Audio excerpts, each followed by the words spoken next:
Hello everyone, welcome to my channel Eduvila official by Pooja Singh. BPSC द्वारा आयोजित प्रधान शिक्षक प्रधानाध्यापक भर्ती परीक्षा 2023 के अंतर्गत आज मैं जो डीएलएड सिलेबस जो कि 75 मार्क्स का है और बहुत ही इम्पोर्टेंट है परीक्षा के दृष्टि से, हमारे सिलेबस के दृष्टि से, उसके यूनिट 1 का मैंने 3 पार्ट बनाया है, जिसका पार्ट 1 मैं इसमें आप सबों के सामने रखने जा रही हूँ। बच्चे, बचपन एवं बाल अधिकार। तो आइए बिना किसी देरी के हम अपना वीडियो शुरू करते हैं। बच्चे तथा बचपन, सबसे पहले हम इसके बारे में जानते हैं। बचपन मानव विकास की महत्वपूर्ण अवस्था है। जन्म से लेकर 12 वर्ष तक का काल बचपन कहलाता है। इस अवस्था में बच्चा एक कोरी स्लेट की तरह होता है जिस पर आप कुछ भी लिख सकते हैं। ऐसा माना जाता है कि किसी के भी भावी जीवन की आधारशिला उसके बचपन में रखी जाती है। इस दृष्टि से बचपन स्वयं में अति विशिष्ट अवस्था है। प्रारंभ के 2 वर्ष को शैशवावस्था का काल कहा जाता है। यह बालक के निर्माण काल की अवस्था है। अब हम आइए देखते हैं कि बच्चे सीखते कैसे हैं। बचपन में बच्चे अनुकरण द्वारा सीखते हैं। हम सभी अपने आसपास देखते हैं कि जो बच्चे हमारे घरों में हैं, हम दूसरे के घरों में देखते हैं, वो ज़्यादातर दूसरों को, अपने से बड़ों को देखकर सीखते हैं। जैसा उसके माता पिता, उसके बड़े भाई बहन व्यवहार करते हैं, वो बच्चा भी वैसा ही व्यवहार करने का कोशिश करता है। अगर हम उसको कुछ अच्छा सिखाना चाहते हैं तो हमें भी कुछ अच्छा करना पड़ेगा।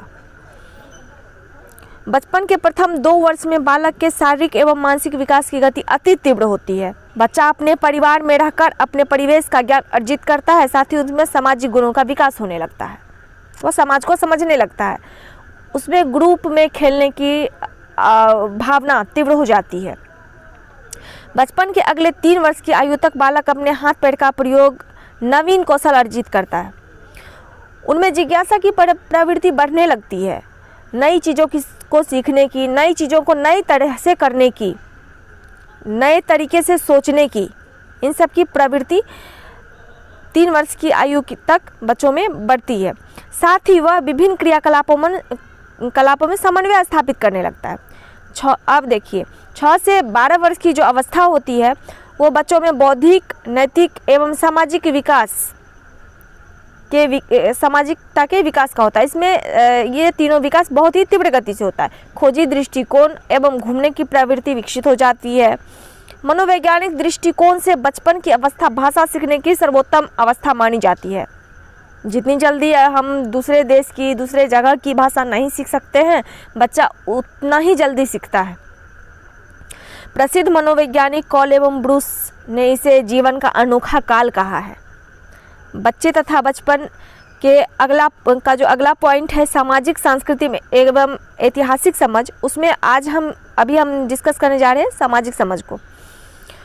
द्वितीय विश्व युद्ध के बाद विज्ञान और प्रौद्योगिकी की प्रगति के कारण संसार में औद्योगिक क्रांति हुई, जिसके कारण परंपरागत, संगठित एवं शांतिपूर्ण सामाजिक जीवन में बहुत बड़ा परिवर्तन आया।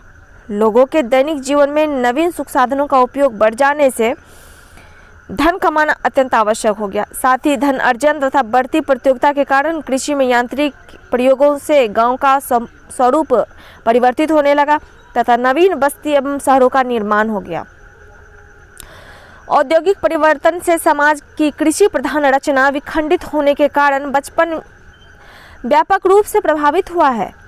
कृषि प्रधान समाज में संयुक्त परिवार पद्धति का विघटन हुआ, जो हम सभी देखते हैं हमारे आसपास में। जितने पहले के ज़माने में संयुक्त परिवार हुआ करते थे, उतने अब देखने को कहाँ मिलते हैं। अब ज़्यादातर एकल परिवार ही देखने को मिलता है, शहर ही नहीं, गाँव में भी। महिलाएं धन अर्जन करने के लिए घर से बाहर जाने लगी तथा शहरी संस्कृति में बालकों को जीवन स्पर्श संबंधी ज्ञान उपलब्ध होना कठिन हो गया। इसकी पूर्ति हेतु बाल गृहों का निर्माण हो रहा है, लेकिन अभी भी इसमें बहुत सारी सुविधाओं का अभाव है। बहुत कुछ किया जाना बाकी है। भारतीय समाज में विभिन्न वर्ग स्तरीय आर्थिक परिस्थितियों में बचपन के स्वरूप को विभिन्न प्रकार से विखंडित किया जा सकता है। इसको हम 3 श्रेणी में बांट सकते हैं। पहला श्रेणी आता है निम्न श्रेणी एवं मजदूर वर्ग में बचपन, दूसरा है मध्यम वर्ग में बचपन और तीसरा है धनिक वर्ग में बचपन। आइए सबसे पहले हम देखते हैं कि निम्न वर्ग में जो मजदूर वर्ग के जो हैं उसमें बचपन कैसा होता है। निम्न श्रेणी में मजदूर वर्ग की बस्तियों में माता पिता दोनों ही काम पर जाते हैं। वैसे तो सभी वर्गों में ऐसा हो रहा है, ऐसा होता है, लेकिन दूसरे श्रेणियों की अपेक्षा जो हमारा निम्न श्रेणी है उसमें दोनों का काम पर जाना अनिवार्य हो जाता है, क्योंकि अगर दोनों काम पर नहीं जाएंगे तो 2 वक्त की रोटी जुटाना भी मुश्किल हो जाता है। ऐसे में घर पर रहने वाले बालक बालिकाओं की देखभाल करने वाला घर पर कोई नहीं होता है, वे इधर उधर बेकार में ही घूमते हैं। भूख प्यास का कोई आभास नहीं होता है, न ही वक्त पर भोजन में एवं विश्राम आदि की सुविधा होती है, न तन पे कपड़े होते हैं, न पैरों में चप्पल होती है। धूप, ठंडी, बरसात सभी मौसम में उनके साथ में ऐसा ही होता है। उनका देखभाल करने वाला, उनकी सुविधाओं का ध्यान रखने वाला कोई नहीं होता है, जिस कारण शारीरिक एवं मानसिक विकास प्रभावित होने लगता है। साथ ही बालकों को के उपद्रवी होने की संभावना बढ़ जाती है। ऐसे बालक उपद्रवी होते हैं, इसलिए मजदूर बस्तियों में बाल गृहों में बस्ती के बालकों के लालन पालन, खेलकूद एवं अल्पाहार की व्यवस्था होती है। हम सभी अपने आसपास के आंगनबाड़ी केंद्रों में देख सकते हैं ऐसा।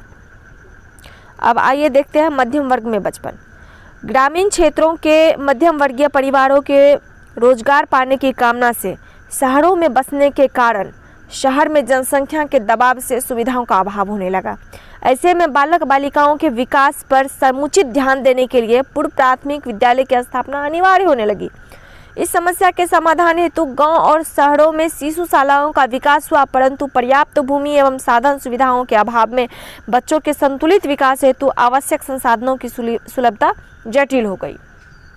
गांव से लोग शहर जाने लगे अपनी सुख सुविधाओं को जुटाने के लिए, अपने बच्चों को अच्छा भविष्य, अच्छा परवरिश देने के लिए। तो इससे क्या हुआ, गांव से शहरों में आबादी बढ़ने लगी और शहरों में आबादी बढ़ने के कारण वहाँ सुविधाएं कम हो गई, जनसंख्या अधिक हो गई। अब आइए देखते हैं हम धनिक वर्ग में बचपन। धनिक वर्गों के घरों में खेल एवं साधनों की विपुलता तो रहती है, बच्चों की देखभाल के लिए नौकर भी होते हैं, किंतु संयुक्त परिवार न होने के कारण बालक बालिकाओं को खेलने के लिए उसके समवयस्क संगी साथी नहीं मिलते हैं। माता पिता अपने दैनिक क्रियाकलापों कारोबारों में व्यस्त रहते हैं, फलस्वरूप उनके बच्चों को स्नेहपूर्ण संसर्ग नहीं मिलता है।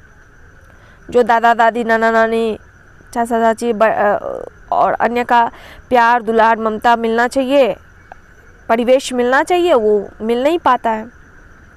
इस समस्या के समाधान हेतु विशेष नर्सरी स्कूल प्रारंभ किए गए। इनमें उन बालकों के व्यक्तित्व का विकास भी विशेष प्रकार से होता है। अब हम देखते हैं सांस्कृतिक तथा ऐतिहासिक समझ को। संस्कृति जीवन शैली के स्वरूप को प्रस्तुत करने का कार्य संस्कृति करती है। इसमें जीवन के सभी पक्षों का समन्वय है। हमारे जो प्रसिद्ध मनोवैज्ञानिक राल्फ हिल्टन साहब हैं, उनके अनुसार संस्कृति शिक्षा, व्यवहारों तथा उनके परिणामों का वह समग्र रूप है जिसके निर्माणकारी तत्व किसी विशिष्ट समाज के सदस्यों द्वारा प्रयुक्त और संचालित होते हैं। संस्कृति का संबंध मनुष्य के समस्त जीवन शैली से होता है। सभ्यता संस्कृति का भौतिक पक्ष है। भौतिक तथा अभौतिक संस्कृति को क्रमशः सभ्यता और संस्कृति कहा जाता है। संस्कृति मानव द्वारा निर्मित भौतिक एवं अभौतिक तत्वों का संग्रह होता है। अब संस्कृति के 2 प्रकार हो गए, भौतिक संस्कृति और सूक्ष्म या अभौतिक संस्कृति। अब देखिए भौतिक संस्कृति क्या होता है। भौतिक संस्कृति वह संस्कृति है जो हमें स्पष्ट रूप से दिखाई देता है हमारे आसपास, हमारी सुविधा की चीज़ें, जैसे घर, मकान, भोजन, वस्त्र, कपड़े, बर्तन इत्यादि। हमारे आसपास की वो सारी चीज़ें जो हमें सुविधा देती है, जैसे गाड़ी हो गए।